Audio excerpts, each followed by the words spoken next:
Kjo është lista e kriminaleve më të kërkuar në Evropë. Por nga hëna, Europol do të afshin njërin nga këto fotografi. Bëhet fjalë për një vrasës nga Danimarka që u kap në Kosovë.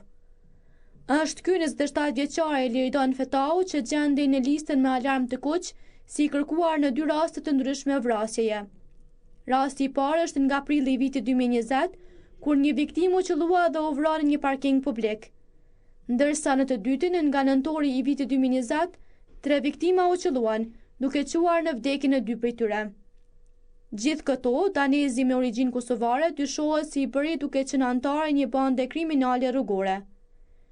Kapja e tij u realizua në Prishtinë nga një siti Fast Kosova, që është I specializuar për kapjen e të kërkuarve me flet arrest ndërkombëtar, ndërsa ndihmë dha dhe njësia për reagim të shpejtë. Sipas policisë, rasti është duke u trajtuar në koordinim të ngushtë me Prokurorinë Speciale të Republikës së Kosovës, ndërsa autoritetet kompetente janë duke ndërmarrë veprime të mëtejme ligjore në përputhje me procedurat në fuqi.